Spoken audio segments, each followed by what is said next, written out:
20 नवंबर 1995 गुजरात छोड़कर दिल्ली आ चुके नरेंद्र मोदी भारतीय जनता पार्टी के राष्ट्रीय सचिव बनाए गए। हरियाणा, चंडीगढ़, हिमाचल के बाद पंजाब और जम्मू कश्मीर का भी प्रभार मिला। मोदी की सियासी सूझबूझ ने कमाल दिखाया। हरियाणा और चंडीगढ़ में 1996 में बीजेपी बड़ी ताकत के तौर पर उभरी। 1998 में बीजेपी ने हिमाचल प्रदेश में सरकार बनाई, प्रेम कुमार धूमल की अगुवाई में। मोदी का कद राष्ट्रीय स्तर पर बढ़ता चला गया। 1998 में बीजेपी के संगठन महामंत्री बने। उस समय तो स्वयं होकर के बहुत छोटी छोटी चीजों पर भी वो ध्यान करने के लिए तत्पर रहते थे। उनके पास समय भी था। मुझे ध्यान है कि 1996 में मुझे अगर कंप्यूटर को सीखने की प्रेरणा देने वाले कोई व्यक्ति तो हैं तो नरेंद्र मोदी हैं। मई 1999 में पाकिस्तानी सेना की कारगिल में हुई घुसपैठ का भारत ने मुंहतोड़ जवाब देना शुरू कर दिया। हम शांति चाहते हैं, ये तो दुनिया ने देखा। अब दुनिया ये देखेगी कि हम शांति की रक्षा के लिए और अपनी शक्ति का भी प्रदर्शन कर सकते हैं। सेना का मनोबल बढ़ाने के लिए मोदी खुद कारगिल गए, घायल जवानों से अस्पताल में मुलाकात की। और एक घटना हम कभी नहीं भूल सकते, मोदी जी भी नहीं भूले होंगे। हम जवानों को जो सामान दे रहे थे वो रख रहे थे बेचारे, एक जवान ने हाथ ही नहीं किया। माइन ब्लास्ट में इस जवान के दोनों हाथ और दोनों पैर उड़ गए। मोदी जी ने उसके सिर पे हाथ रखा और प्यार से पूछा, बड़ा दर्द होता होगा। जवान ने कहा, सर कल शाम से नहीं हो रहा, सर कल शाम टाइगर हिल वापस ले लिया, मेरा दर्द खत्म हो गया। सबकी आंखों में आंसू थे उसकी वीरता को देखकर।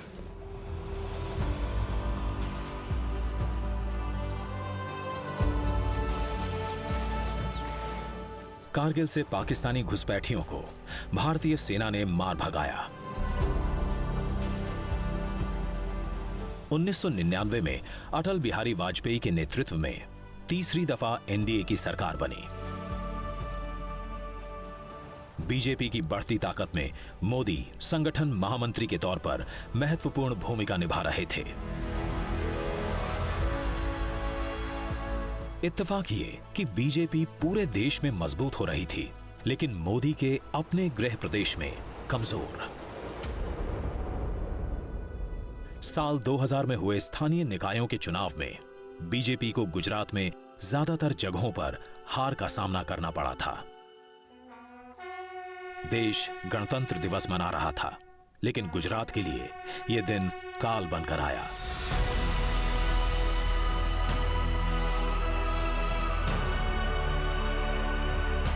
जबरदस्त भूकंप के कारण 10,000 से अधिक लोगों की जान गई। बहुत ध्वस्त हो गया था। अंजार में तो स्कूल पूरी की पूरी और बच्चे भी थे उनमें समाप्त हो गए थे। तो ऐसी खराब हालत थी उन दिनों में कि पता नहीं था कि इसमें क्या करें। कच्छ में जान माल का सबसे अधिक नुकसान हुआ। भुज की पुनर्रचना कैसे होनी चाहिए, उन्होंने कहा था कि अलग जगह पर बड़ी जगह लेकर गांवों की पुनर्रचना करनी चाहिए और शहरों जैसी रचना करनी चाहिए।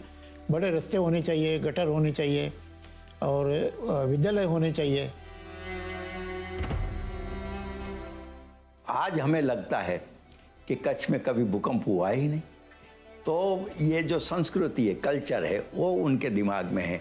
आपत्ति को अवसर में बदलना, ये दो जीवन सूत्र नरेंद्र मोदी के पूरी राजनीतिक और सामाजिक जीवनी में है।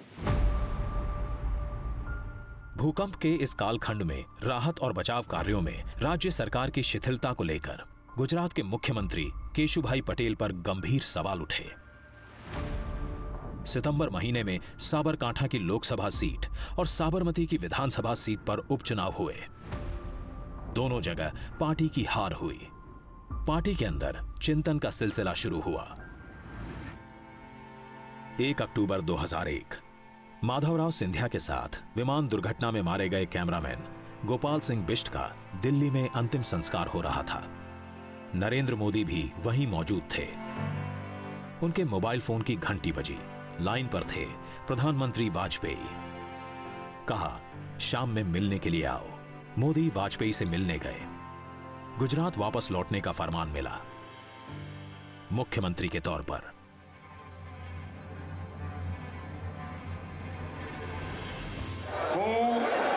નરેન્દ્ર દામોદરદાસ મોદી ઈશ્વરના નામે સોગંદ લઉં છું કે કાયદાથી સ્થાપિત ભારતના સંવિધાન પ્રત્યે હું સાચી શ્રદ્ધા અને નિષ્ઠા ધરાવીશ।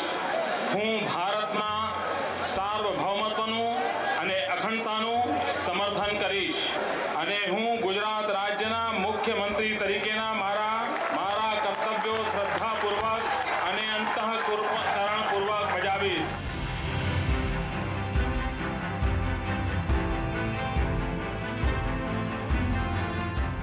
मुख्यमंत्री पद संभालते ही नरेंद्र मोदी अपनी मां हीराबा के पैर छूने गए। मां ने आशीर्वाद के साथ सीख भी दी, बेटा कोई घूस दे तो लेना मत।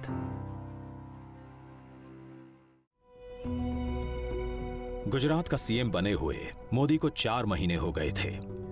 संवैधानिक प्रक्रिया के तहत सीएम की कुर्सी संभालने के 6 महीने के अंदर मोदी को सदन का सदस्य बनना था।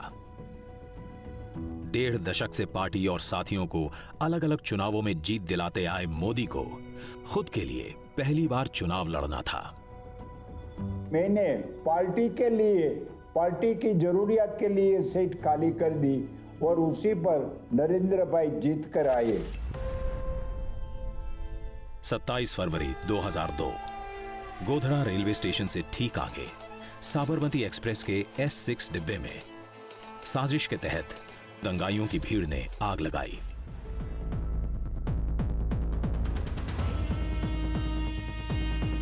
निशाने पर थे वो कार सेवक जो अयोध्या से लौट रहे थे। आगजनी में 59 लोगों की मौत हुई।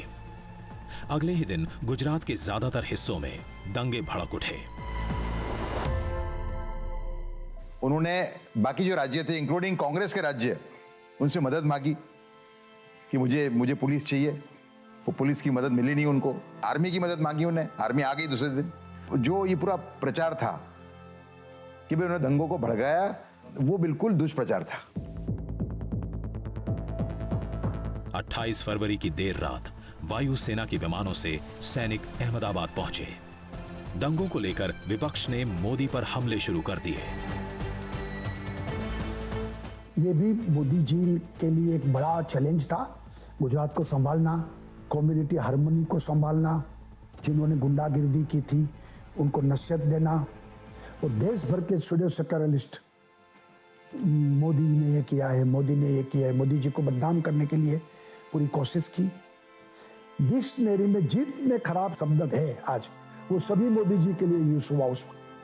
तभी भी मोदी जी ने कोई धैर्य नहीं छोड़ा। विपक्षी पार्टियों का हमला जारी रहा।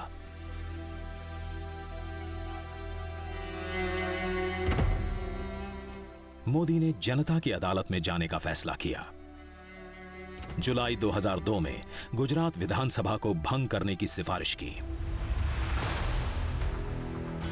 10 साल बाद मोदी एक बार फिर से रथ पर सवार हुए। गुजरात के गौरव को स्थापित करने के लिए नाम दिया गौरव यात्रा का।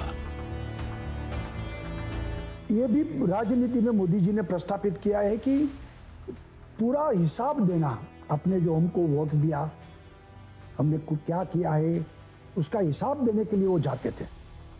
और गुजरात स्पिरिट, गुजरातियों का स्पिरिट्स, उनको बढ़ावा मिले, उस वक्त गुजरात का आत्मगौरव बढ़े, तो गौरव यात्रा उस वक्त इस मुद्दे पर उन्होंने पूरे गुजरात में घुमाई थी।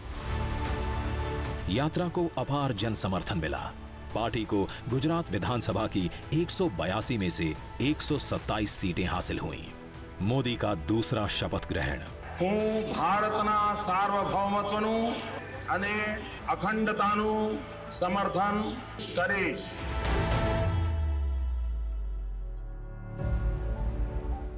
सितंबर 2003 अहमदाबाद का Tagore hall vibrant Gujarat global investor summit का साक्षी बना। Here was a concerted attempt. Gujarat में निवेश आकर्षित करने के लिए एक ठोस प्रयास किया गया था। आप निवेश के बिना विकास नहीं कर सकते और वाइब्रेंट गुजरात ने कई वर्षों तक उस एक घटना के रूप में सेवा की जिसने सभी को इस तथ्य पर केंद्रित किया कि हमें गुजरात में निवेश प्राप्त करने की आवश्यकता है। देश विदेश के बड़े उद्योगपति शामिल हुए, बड़े पैमाने पर निवेश के प्रस्ताव आए। मोदी के शासन की जमकर तारीफ हुई। 2003 से शुरू हुआ ये सिलसिला हर 2 साल पर vibrant Gujarat global investor summit के तौर पर जारी रहा।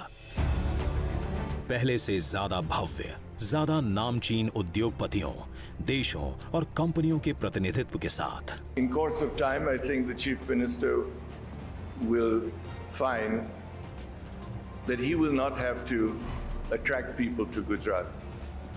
The question will be, you're stupid if you're not here. देशी विदेशी निवेश गुजरात में लगातार बढ़ता रहा। इस बीच मोदी एक और मिशन पर लगे, गुजरात के चौतरफा विकास की कोशिश, नागरिकों का जीवन स्तर बेहतर करने की कोशिश। यही कोशिश गुजरात मॉडल के तौर पर जानी गई, देश विदेश हर जगह। उनका जो था वो स्किल एंड स्केल, ये एक महत्वपूर्ण उनका सूत्र बना रहा। स्किल डेवलप करना है, वोकेशनल जो चांसेस है, वोकेशनल कोर्सेज है, उसको डेवलप करना चाहिए और लोगों को एम्प्लॉयमेंट कैसे मिले इसकी और उन्होंने ध्यान दिया। शाला प्रवेशोत्सव, पहले शौचालय फिर देवालय, सभी घरों में 24 घंटे बिजली देने वाली ज्योतिग्राम योजना। 24/7 इलेक्ट्रिसिटी का गुजरात में शुरू किया, तब पूरा हिंदुस्तान में जो है 24/7 इलेक्ट्रिसिटी किसी को दे सकते हैं, हर घर में दे सकते हैं, ये तो कोई सोच ही नहीं सकते थे। खेत की पैदावार बढ़ाने के लिए सॉइल हेल्थ कार्ड, कृषि महोत्सव। એટલે જેમ ખેતરમાં પરિવર્તન, ખેડૂતમાં પરિવર્તન, પાકમાં પરિવર્તન, એમ કૃષિની સંપૂર્ણ વ્યવસ્થા બાબતમાં પણ પરિવર્તન। चमकते सरकारी अस्पताल, मेडिकल कॉलेजों की संख्या में भारी भरकम इजाफा। रर्बन मिशन, शहर जैसी सुविधाएं गांव में।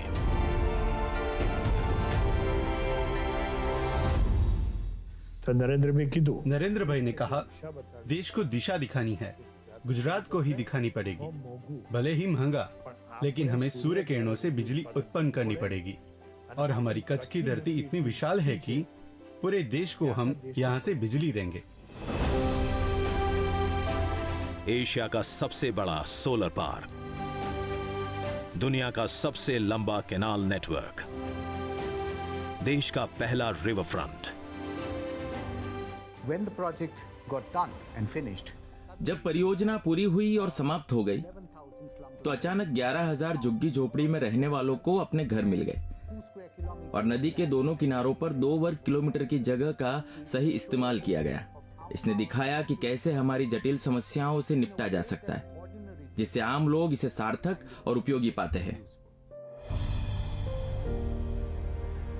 विश्व की सबसे ऊंची प्रतिमा स्टैच्यू ऑफ यूनिटी, लाखों चेक डैम बनवाकर भूगर्भ जल स्तर को ऊंचा उठाना, सौराष्ट्र और कच्छ के सूखे इलाकों में नर्मदा का पानी पहुंचाना।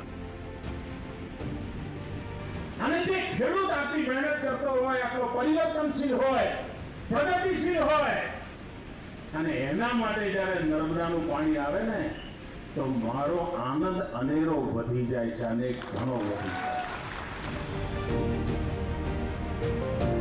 पुलिस बेड़े का आधुनिकीकरण, पंचायतों तक इंटरनेट का जाल, जन शिकायतों के निवारण के लिए स्वागत ऑनलाइन का हैंडल, इन सब से मिलकर बना मोदी का गुजरात मॉडल। विकास ની એક નવી દિશા, આ તો હજુ શરૂઆત છે, મંજિલ ઘણી લાંબી છે। वोट बैंक की जगह विकास की राजनीति पर आगे बढ़ चुके थे नरेंद्र मोदी, लेकिन जल्दी ही उनकी राह में कुछ और बड़ी अड़चनें आने वाली थी।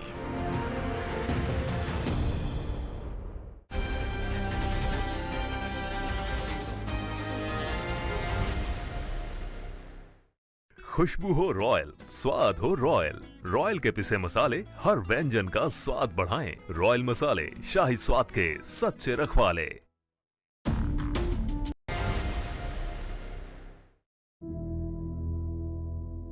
गुजरात के मुख्यमंत्री के तौर पर नरेंद्र मोदी को धरने पर बैठने के लिए मजबूर होना पड़ा। मुख्यमंत्री ने अपने स्टेट के लिए उपवास किया हो, अभी तक एक ही दाखिला है, वो नरेंद्र भाई मोदी का है। केंद्र सरकार थी कांग्रेस की, बांध की ऊंचाई बढ़ाने के लिए यहाँ पर पास किया, पूरा गुजरात जाग गया। वजह थी मनमोहन सिंह की अगुवाई वाली यूपीए सरकार की तरफ से लगाई गई अड़चन, जिसके कारण सरदार सरोवर बांध की ऊंचाई नहीं बढ़ाई जा सकती थी।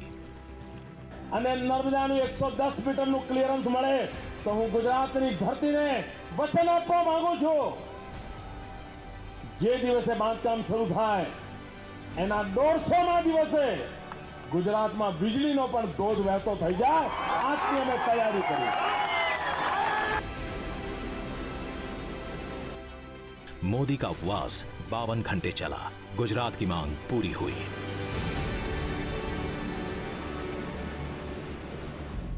सबका साथ सबका विकास का नारा लेकर आगे बढ़ रहे थे नरेंद्र मोदी। इसी दौरान 2007 का विधानसभा चुनाव आया। विपक्ष एक बार फिर से हमलावर। गुजरात की सरकार चलाने वाले झूठे, बेईमानी, डर और मौत के सौदागर हैं। लेकिन जनता का भरोसा मोदी पर।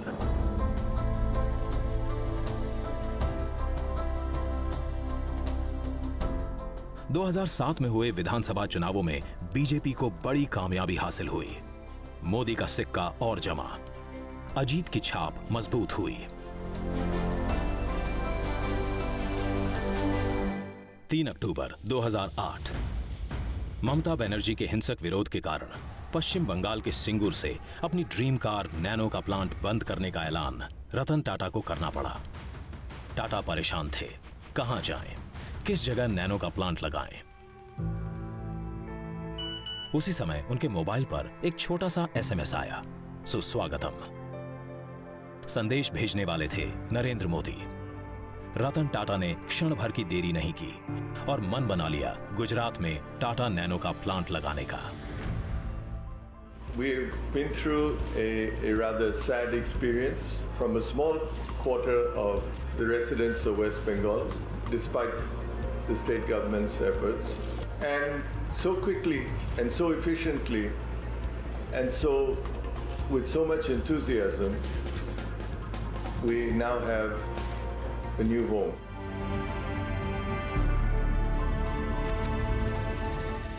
सितंबर 2011 मोदी अपना 61वां जन्मदिन मना रहे थे, लेकिन अनूठे ढंग से। अपने जन्मदिन के मौके पर मोदी ने 3 दिन के सद्भावना उपवास की शुरुआत की। उद्देश्य था गुजरात में शांति और सद्भाव को मजबूत करना। अहमदाबाद के बाद मोदी गुजरात के हर जिले में गए। समाज के सभी वर्गों में आपसी विश्वास बढ़ा। मोदी पर देश दुनिया का भी भरोसा बढ़ने लगा। अंतर्राष्ट्रीय पत्रिका टाइम ने 16 मार्च 2012 के अपने अंक में मोदी को कवर पर जगह दी। टिप्पणी थी, मोदी मीन्स बिजनेस।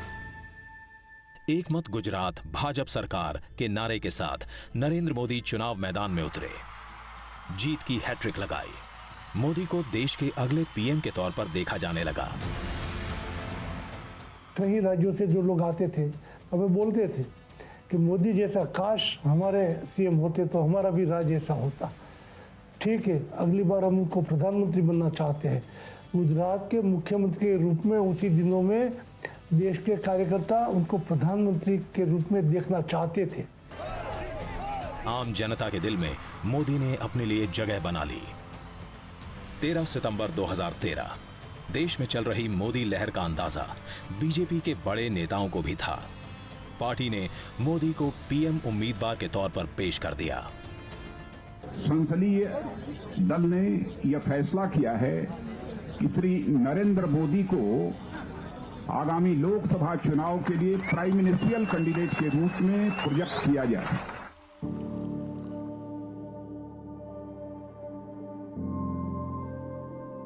जो कभी चाय लेकर ट्रेन के पीछे भागता था, उसके पीछे अब जन सैलाब था।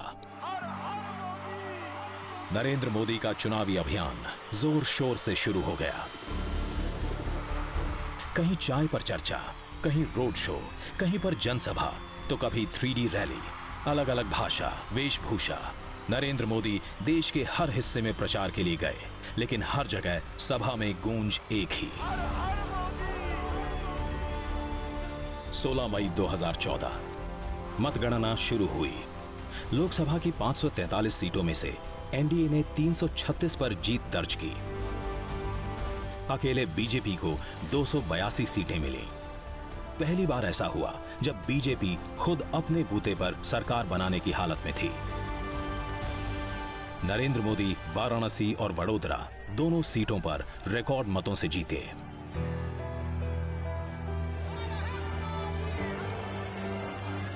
बीस मई 2014 संसद भवन पहुंचे मोदी अचानक इसके मुख्य द्वार पर लेट गए। प्रणाम किया संसद भवन को। आखिर प्रजातंत्र की खासियत ही थी। जो वडनगर के एक गरीब घर में जन्मा हुआ व्यक्ति पूरे देश की बागडोर संभालने जा रहा था। बीजेपी के संसदीय दल के नेता के तौर पर मोदी का चुनाव हुआ।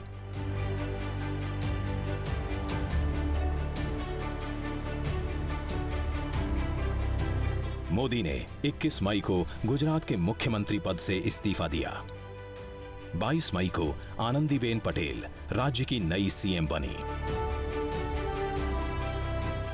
उसी शाम अहमदाबाद एयरपोर्ट से मोदी दिल्ली के लिए रवाना हो रहे थे।